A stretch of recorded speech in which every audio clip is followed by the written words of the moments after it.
Yo, what is going on, guys? Hope you're all having a fantastic day. It has been a long time since I have done a question and answer video, so I figured that's what we will tackle today with the camera on me in front of you guys talking. Last night, I asked you guys for questions on Twitter using the hashtag AskNate, as I always do, but in fact, I've actually received a lot of questions even before I put that tweet out, so we're going to tackle those topics first, and then we're going to get into the questions that you guys sent me on Twitter. Let's get it started. The first question that I have received the most, that I'm sure a few of you guys are actually curious about. It's Call of Duty World War II, the announcement. We're going back to Boost the Ground. I've talked to you guys about it on this channel, but everybody wants to know if they're going to see me back competing like I used to back before I quit in Advanced Warfare. I'm going to be a straight shooter here with you guys. Totally honest, tell you the God honest truth. I don't know if I'm going to compete again. There's honestly a lot of things that are contingent on me coming back, and I'd say the number one thing is being able to put together a team that could rival the best, like Optic Gaming, FaZe, and Envious. I don't want to come back unless I can contend to win events. And the only way that I can make that happen is to get a solid group of people around me that I'm confident with and hope that they're confident in playing with me. I think that's going to be the toughest obstacle that I'll need to hurdle throughout this entire process, is convincing 3 other people to play with me. I mean, I've been gone for what, 2 years now? And so if I were a prominent professional player like a lot of these guys are, I would be really apprehensive realistically of teaming with somebody like me, Nadeshot, who's been gone for a while. They're probably not sure what I'm capable of. So realistically, I would have to be a salesman. I would have to convince 3 people that we're confident in each other to come and play with me at the first event. That's the one thing that I want to get to, is the first event of World War II. If I were to ever come back for Boots to the Ground, it would have to be at the first event.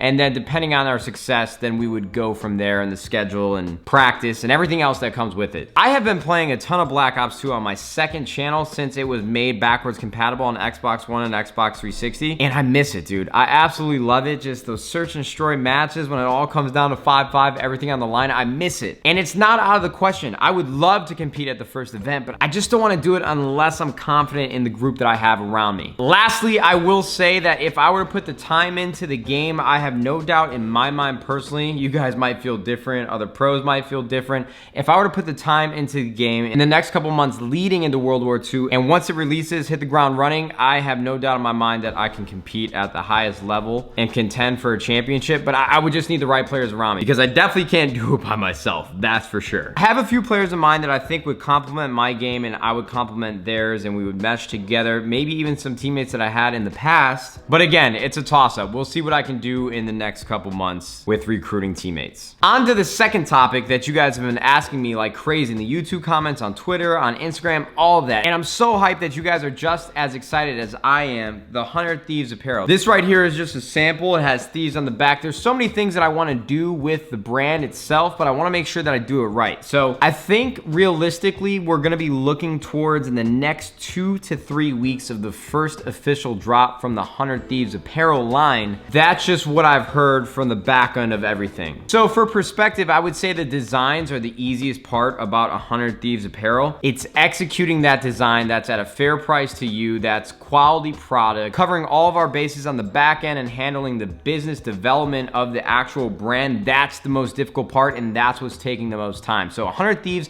apparel is coming. Thank you guys so much for your support, just talking about it, asking about it. It makes me so excited for the future of the brand itself and 100 Thieves. I can't wait to bring this to you guys. We have some really incredible designs that for the first time in a long time, if I were to ever put out product, this is stuff that I would wear. This is stuff that I would represent every single day, and I can't wait to give you guys the opportunity to be a part of it. So I would say about 2 to 3 weeks, we'll have the first drop, and I cannot wait to bring it to you guys. Now that we covered those 2 topics, I want to go on to the questions that you guys sent me. The first question is coming from our man Weedy. He wants to know, if a gun was pointed at your head and you had to recite one song perfectly to live, what song would it be? Honestly, one of the most creative questions that I've had whenever I've done a Q&A. Shout out to you, Weedy. So this is gonna be straight out of left field, but if I had to recite one song word for word, which I'm actually terrible at doing, I can listen to a song over and over and over for years, and for whatever reason, I just can't remember the lyrics. I don't know why. My brain just doesn't work like that, but there is one song that I know for a fact that I can recite word for word,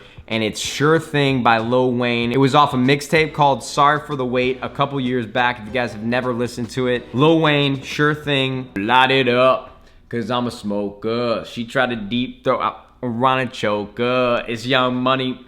Game over. Shots leave your body looking like you're doing yoga. And Lord knows I'm a sinner. Paying pills for dinner. Okay, I'm gonna stop there. Our next question is coming from my man Insane Burnsy, who wants to know, out of all the shoes you have, which is your favorite and you can only choose one? Honestly, that's a really tough question for me. This might not be the popular opinion, but for whatever reason, something about this shoe just calls to me. I know the material and the color scheme looks like an ugly Christmas sweater or the carpet that you would see at a kindergarten, elementary school, whatever the case may be. But these are the Ultra Boost crossover between Adidas and Kith, and I just absolutely love them, man. Our next question is pretty offbeat, so I felt like I had to answer it. It's coming from Born Hungry, aka Franklin. He asked me, what is your favorite or best skincare treatment that you use? Hashtag Ask Nate. I don't know if this is crazy to you guys. I'm sure that there are a lot of you like me, but I swear on my life that I've only used a skincare product probably 4 to 5 times in my entire life. And it was those circular acne pads that you just rub your face with. Other than that, I have never used a skincare product. I don't moisturize, I don't put lotion on, I don't do anything to my face. Honestly, I don't even wash it in the shower. I just let the water run down on my face, whether I'm using shampoo in my hair or anything like that. It's just something that I've never done. And for the most part, I keep really clear skin.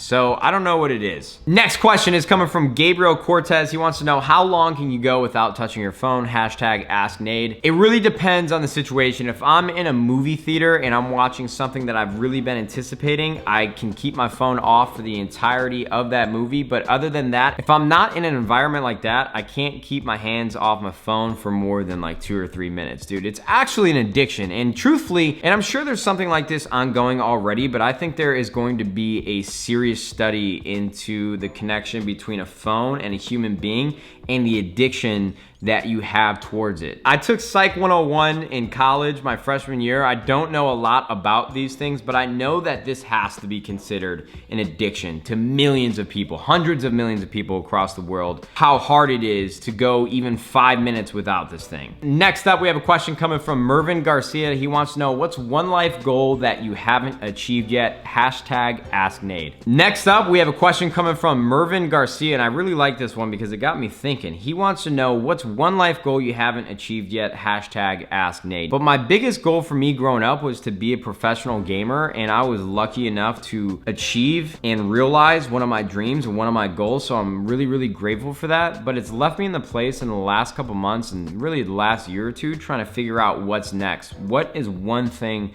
that I really want to do more than anything in the world? What I've learned about myself is that I thrive to be better at things that I really enjoy doing. That's why you guys have seen me vlogging so much at the golf course, because it's one thing that I can see direct results in if I change my swing or if I try to change the sequence and the timing of my swing. Whatever the case may be, I can see direct results and know that I'm getting better, and that's addicting for me. Really just getting better at things is so addicting and it keeps me focused. I just love the feeling and the experience of doing something that I really want to do, but doing it better. So I think I just need to find the next step, whether it's improving my videos or improving my skill sets in photography or cinematography, whatever the case may be. I just need to stick to something and really enjoy doing it and create new goals and new motivation for myself. That's been a tough part the last year for me, and I'm trying to get over that hump and come up with something new. Next up, we have a question coming from James Smith. He wants to know, would you rather never watch a movie again or would you never listen to music again? Hashtag Ask Nade. You know what? This one wasn't as hard as I thought it was gonna be to answer. I would probably never watch a movie again. Even though I love watching movies and it's one of my favorite things to do in this entire world, I just don't think that I could give up music because it's so accessible throughout your entire day, whether you're at the gym or you're just hanging out at the house or you're out with your friends or you're at the club. Whatever the situation is, most places you can apply music and listen to it right there on the spot. But for movies, you have to block off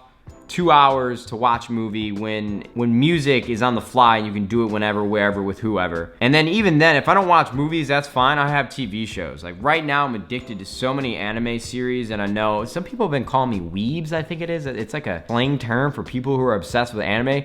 I don't care, dude. I love anime. Whatever your opinion on it is, it blows me away that people can get judgmental over the things that other people like to watch. As long as what you're watching isn't harmful to other people's well-being, and whatever you enjoy spending your time doing, go ahead and do it. I've really enjoyed anime. I have been watching Death Note, which I've never seen. I've been watching Attack on Titan, Boruto, Dragon Ball Super. I don't know how to pronounce it, but it's My Hero Academia. So if I didn't have movies, I could watch TV, I could watch Netflix, I could still watch the NBA playoffs, which are going on right now, sports, whatever the case may be. I would definitely give up movies over music, 100%. Next question is something very relevant to us right now. Jedi Phantom 2004. Who do you think is going to be in the NBA Finals? Hashtag Ask Nate. If you guys are watching this video months from now, I think this is really cool because you already know who won and who made it to the finals. But right now, we just saw game one of the Western Conference Finals. It was Spurs versus the Warriors. Kawhi Leonard went out with an injury in the second or third quarter, I believe, and the Warriors made a crazy 25-point comeback. So honestly, with the momentum, I think Warriors are gonna blow out the Spurs in game two, and then the Spurs are gonna put up a good fight at home. But ultimately, I think it's gonna come down to the Warriors taking the Western Conference Finals, and then the Cleveland Cavaliers taking